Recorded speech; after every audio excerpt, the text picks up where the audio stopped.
اس کا یہ ہوگا کہ آپ کا معدہ جو ہے وہ ہلکا رہے گا۔ کیا کریں، صبح جو ہے تہجد کے ٹائم ہر بندہ جو ہے وہ حرم شریف میں جاتا ہے تو تہجد سے پہلے چائے بنائیں اور یہاں سے پاکستان سے ہی کیک، رس، بسکٹ وغیرہ لے کر جائیں۔ وہاں ایک کپ چائے اور 2-3 بسکٹ، رس یا 1-2 رس کھا لیں گے، 1-2 کیک کھا لیں گے تو آپ کا بڑا اچھا سا ناشتہ ہو جائے گا۔ اب ناشتہ کرنے کے بعد ظاہری بات ہے ہم نے تہجد کے لیے چلے جانا ہے، نماز فجر کے لیے چلے جانا ہے، وہاں اشراق پڑھیں گے تو جب ہم ہوٹل آئیں گے تو سورج نکل چکا ہوتا ہے، 7-8 بج چکے ہوتے ہیں۔ جب اب 7-8 بجے واپس اپنے ہوٹل آ رہے ہیں تو آپ نے ناشتہ صبح کیا تھا، اب 2-3 گھنٹے آپ ریسٹ کریں گے تو جب اب 12 بج گئے ہیں اب آپ ظہر کی نماز ادا کریں اور ظہر کے بعد جو ہے وہ دوپہر کا کھانا لنچ جو ہے اس وقت کھائیں۔ اس طرح یہ جو ہے آپ کا معدہ بھی سیٹ رہے گا۔ اور یاد رہے وہاں تھکاوٹ ہوتی ہے، وہاں کھانے میں کنجوسی نہ کریں، پیٹ بھر کر جتنی آپ کو ضرورت ہے اس ضرورت کو کم نہ کریں، اس لحاظ سے کھانا کھائیں تاکہ آپ کی جسم کی انرجی جو ہے وہ آپ کے جسم کو جتنی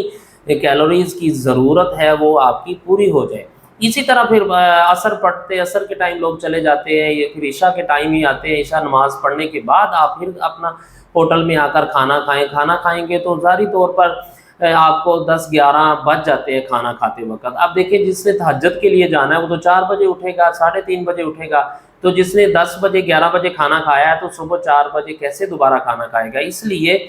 بیسٹ وے یہ ہے کہ آپ صبح کا ناشتہ جو ہے وہ تہجد سے پہلے آپ چائے کا استعمال کریں، کیک، رس وغیرہ، اس طرح آپ چائے کے استعمال کر کے آپ ناشتہ کر کے چلے جائیں، تہجد اور فجر کے بعد آئیں اور سو جائیں اور ظہر کے بعد کھانا کھائیں۔ یہ روٹین جو ہے بہت ہی اچھی رہے گی، پیسے بھی بچ جائیں گے اور 2 ٹائم کھانا کھائیں۔ جو 3 ٹائم کھانا کھا رہے ہوتے ہیں لوگ، میں نے ان کو دیکھا وہاں تو پراٹھے بھی مل جاتے ہیں، آلو والا پراٹھا 3 ریال کا ملتا ہے، 2 ریال کا یا 1 ریال کا سادہ پراٹھا مل جاتا ہے، اچار ہوتا ہے ساتھ۔ تو اس طرح وہ جو ہے ان کا معدہ جو ہے 2-3-4 دنوں کے بعد جو ہے وہ خراب ہونا شروع ہو جاتا ہے، پھر کہتے ہیں بھوک نہیں لگتی، کیونکہ معدہ ہوتا ہے وہاں پر، معدے کے استعمال سے انسان کی طبیعت جو ہے وہ خراب ہو جاتی ہے۔ لہٰذا جس طرح میں نے روٹین بتائی ہے اس کے مطابق ہی کھانا کھائیے۔ اب اگلا مشورہ جو ٹپس ہے وہ عمرہ پر جانے والوں کے لیے یہ ہے کہ اپنے وقت کو اسی لحاظ سے مینج کریں۔ یہ نہ ہو کہ آپ صرف نماز کے لیے جائیں اور نماز کے بعد فوراً آ جائیں اور شاپنگ میں اپنا وقت گزاریں۔ نہیں، شاپنگ اور ہر چیز جو ہے وہ مل جاتی ہے، یہاں سے بھی مل جائے گی اور وہاں سے بھی معقول سی چیزیں آپ وہاں سے لے کر آئیں۔ زیادہ وقت جو ہے اپنے عبادت میں گزاریں، جیسے میں نے کہا اسی طرح روٹین بنائیں، تہجد کے وقت جائیں، چائے ناشتہ کر کے چلے جائیں، 8 بجے تک آپ واپس آئیں گے، 2-3 گھنٹے ریسٹ کریں، ٹھیک ہے، بعد میں آپ ظہر پڑھیں، ظہر کے بعد آپ آ جائیں اور کھانا کھائیں۔ آپ کھانا کھانے کے بعد پھر آپ عصر تک اپنے ہوٹل میں تھوڑا ریسٹ کریں اور عصر ٹائم جائیں اور عشاء کے بعد حرم شریف سے واپس آئیں۔ اس طرح آپ کا زیادہ وقت حرم شریف میں گزرے گا، عبادت میں گزرے گا، وہاں میں اتنے اللہ کے بندے عبادت کر رہے ہوتے ہیں، آپ کا ذوق بڑھے گا، شوق بنے گا اور آپ نے جو جس چیز کے لیے وہاں گئے ہیں وہ آپ کو حاصل ہو جائے گی۔ زیادہ وقت ان کاموں میں گزاریں، دکانوں بھی کھلی ہوتی ہیں، اسی طرح جیسے یہاں پر وہ لوگ چیزیں بیچ رہے ہوتے ہیں وہاں پر بھی رستوں میں چیزیں بیچ رہے ہوتے ہیں، تو لہٰذا بہت سے حاجی میں نے دیکھا دکانوں پہ رش ڈال کے اس طرح چیزیں خریدنا شروع کر دیتے ہیں، بہت سارا وقت جو ہے وہ ضائع ہو جاتا ہے۔ موسٹلی خواتین ایک دکان میں، دوسری میں، تیسری میں، یہ اس طرح کا ماحول وہاں پہ نہ بنائیے۔ جب شاپنگ کرنی ہو تو وہاں پر جو ہے آپ نے مدینہ شریف سے شاپنگ کرنی ہے، وہاں پر کھجور بھی سستی ہے اور وہاں پر جو ہے ٹوپی تسبیح وغیرہ معقول سی ایک دن میں اگر انسان چاہے تو 4-5 گھنٹے میں جو ہے آپ شاپنگ کر سکتے ہیں۔ باقی جتنا وقت ہے وہ آپ اپنے اسی روٹین میں گزاریں، عبادت میں گزاریں، حرم شریف میں گزاریں، نفل و نوافل میں، صلاۃ و تسبیح میں گزاریں۔ اور جس طرح میں نے بتایا کہ ایک بندے کو 1000 ریال کی ضرورت ہوتی ہے، بہت انف ہوتا ہے، تو آپ کیا کریں، وہ اگر وہ مل کے کھانا کھاتا ہے تو 200-250 ریال اس کا 21 دن کا خرچ جو ہے وہ کھانے کے اوپر آئے گا۔ اور اسی طرح کھجور جو ہے وہ نارمل کھجور جو ہے وہ 10 ریال میں، 8-10 ریال میں کلمی کھجور جو ہے، مبروم چھوٹی کھجور جو چھوٹی ہے، جو بڑی ہے وہ تو پھر زیادہ مہنگی ہو جائے گی۔ نارمل جو کھجور ہے وہ کلمی ہو، امبر ہو، مبروم ہو، جو چھوٹی کھجور ہے وہ 10 ریال، 8 ریال، 10 ریال، 12 ریال میں مل جاتی ہیں۔ تو 20 کلو کھجور جو ہے وہ ایک انسان کے لیے بہت اچھی ہوتی ہے، بہت ہے۔ جتنی بھی یہ ایسا تحفہ ہے، جتنی بھی لے آئیں گے یہاں پر وہ بھی ختم ہو جائے گی، کیونکہ محبت والے مانگتے ہیں۔ تو لہٰذا آپ وہ اس طرح آپ کھجور کا حساب لگائیں تو 250 ریال کی کھجور آئے گی، اور اس طرح 250 ریال کا کھانا اور 500 ریال آپ کے لیے بہت ہے۔ ان چیزوں کے لیے۔ بعد میں آپ کو ٹوپی لینی ہے، کوئی تسبیح لینی ہے، کوئی عبایا لینا ہے، اس طرح کی کوئی ایک دو چیزیں ہیں، وہ بھی 200-250 ریال میں اگر کوئی چیز آپ کو چاہیے تو وہ مل جائے گی، پھر بھی 200-250 ریال آپ کے پاس بچ جائے گا۔ 1000 ریال جو ہے وہ ایک انسان کے لیے انف ہوتا ہے، اس سے انسان اپنی معقول ضروریات پوری کر سکتا ہے۔ اور اس طرح یہ بھی ہے کہ جس طرح ایک اکیلا بندہ کھانا کھا رہا ہے، میں اپنے گروپ کی، جو میرے ساتھ عمرہ پر لوگ ہوتے ہیں،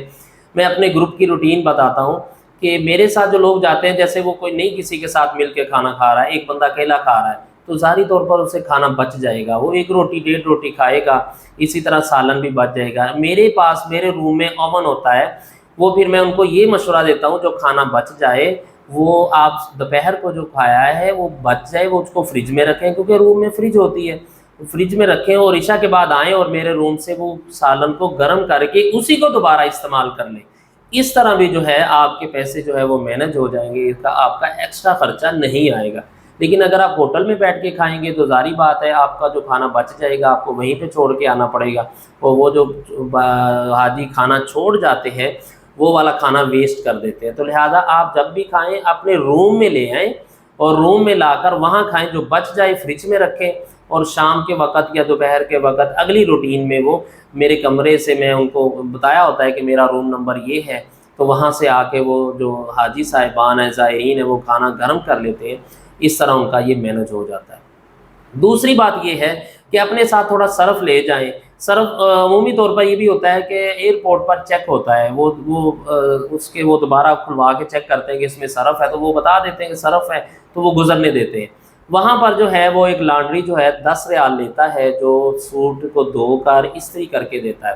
جو جن کے پاس پیسے کم ہیں وہ یہاں سے 20-30 ریال کا، 40 ریال کا صرف 40 روپے کا پاکستان سے صرف لے جائیں گے، اور وہاں پر کیا ہوگا، وہ اپنے کپڑے خود ہی دھو کر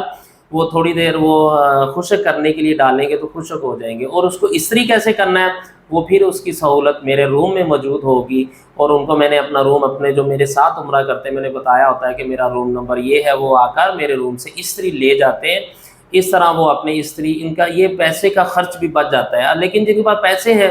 وہ وہاں پر لانڈری کو دیتے ہیں، 10 ریال وہ لیتا ہے، وہ دھو کر استری کر کے ہینگر میں ڈال کر وہ لٹکا دیتا ہے، اور پھر وہاں سے جا کے حاجی صاحبان اپنے لے آتے ہیں۔ اس طرح ایک سوٹ 10 ریال میں دھلے گا، یعنی 750 روپے میں، اور یہاں پاکستان سے 50 روپے کا آپ صرف لے جائیں گے، اور وہاں پر وہ 21 دن آپ کے سوٹ بھی دھل جائیں گے، اور استری میرے کمرے میں جو ہوگی اس سے آپ استعمال کر کے آپ فائدہ اٹھا سکتے ہیں۔ یہ آپ کی عمرہ کی روٹین ہونی چاہیے۔ اگلا ٹپ آپ کے لیے یہ ہے کہ دیکھیں وہاں پر پانی جو ہے جہاں پاکستان میں ہے وہاں موجود نہیں ہوتا، پانی جو ہے وہاں پر آپ کو خریدنا پڑتا ہے۔ 1 ریال کی چھوٹی بوتل ملتی ہے، 2 ریال کی بڑی ہوتی ہے 1.5 لیٹر والی، اور 5 ریال کی 5 لیٹر والی بوتل ہے۔ اور اگر آپ 10 لیٹر کی بوتل لیتے ہیں تو 10 لیٹر کی بوتل بڑی جو کین ہے وہ 6 ریال 7 ریال کی ملتی ہے۔ تو دیکھیں پانی ایک انسان پیتا ہے وہ تو ایک دن میں ختم ہو جاتی ہے، چائے کے لیے استعمال کرنا ہے اس طرح۔ لیکن جو آپ کے لیے یہ ہے کہ آپ چھوٹی بوتل وہاں پر مل جاتی ہے خالی، اس کو اپنے پرس میں رکھیں، اور حرم شریف میں بہت سے پوائنٹس لوکیشنز دی ہوئی ہیں، وہاں سے بھر کر لے آئیں۔ اپنے روم میں آپ ہر وقت زمزم کا پانی استعمال کریں، جب بھی پئیں زمزم پئیں، کیونکہ وہاں پر دیکھیں ایک اللہ کی نعمت ہے، اللہ تعالیٰ کا احسان ہے امت محمدی صلی اللہ علیہ وسلم پر کہ اس نے ہمیں زمزم عطا فرمایا۔ تو آپ وہاں پر جو ہے بازار کا پانی استعمال نہ کریں، منرل واٹر نہ کریں، بلکہ آپ زمزم کا استعمال کریں۔ اور مدینہ شریف میں 309 نمبر گیٹ 10 نمبر پر وہ پوائنٹ بنایا ہے، اور وہ جتنا مرضی آپ پانی بھر کر لے آئیں اور اپنے روم میں رکھیں، وہ 1 دن 2 دن گزر جاتا ہے پھر بھر کے لے آئیں۔ اسی طرح مکہ شریف میں بھی جب باب فہد جو گیٹ ہے اس کے دائیں طرف 84 نمبر گیٹ ہے، اس کے نیچے ٹوٹیاں لگی ہوئی ہیں، وہاں سے پانی بھر رہے ہیں، اور اگر 74 اس کے لیفٹ سائڈ پہ 74 نمبر گیٹ ہے، وہاں سے بھی لوگ بھرتے ہیں۔ البتہ جو اندر کولر رکھے ہوتے ہیں کولروں سے بھرنے کی اجازت نہیں دی جاتی، جو باہر پوائنٹ لگے ہیں وہاں پر جو ہے آپ زمزم کا پانی بھر کر اپنے روم میں لے سکتے ہیں، تاکہ وہاں پر اپنی ضروریات کو پورا کریں۔ یہ تھا ایک عمرے کا مکمل تفصیل خاکہ جو آپ لوگوں کو معلوم ہونا چاہیے، جو بھی عمرہ پر جانا چاہے، جو بھی حج پر جانا چاہے، سعودی عرب جانا چاہے، اس کو یہ اپنے روم کی اور اپنے وہاں وقت کو مینج کرنے کی، کھانے پر کتنا خرچ آئے گا، یہاں پر کھجور کتنے کی ہے، یہ سارا ہو سکتا ہے۔ میں نے ابھی ہمارا گروپ آ رہا ہے 7 جولائی کو، وہاں پر میں لائیو کھجور کے ریٹس بھی آپ کو اس طرح ایک ویڈیو دے دوں گا، تاکہ آپ کو معلوم ہو جائے گا کہ یہ کھجور کا نام کیا ہے، اس کا ریٹ کیا ہے اور کس طرح کی کھجور ہم نے لینی ہے۔ لہٰذا اس ویڈیو کو لازمی طور پر پورا دیکھیے، اس ویڈیو کو پسند آئے شیئر لازمی کریں، لائک بھی کریں اور نیچے کمنٹس میں اپنی رائے کا اظہار کریں کہ آپ کو یہ ویڈیو کتنی پسند آئی ہے۔ اور دوسرے نمبر پر جو لوگ عمرہ پر جا رہے ہیں ان کے ساتھ شیئر کیجئے اور سبسکرائب کا بٹن لازمی طور دبائیں اور بیل آئیکن کو لازمی طور پر پریس کریں۔ اجازت دیجیے، السلام علیکم ورحمۃ اللہ وبرکاتہ۔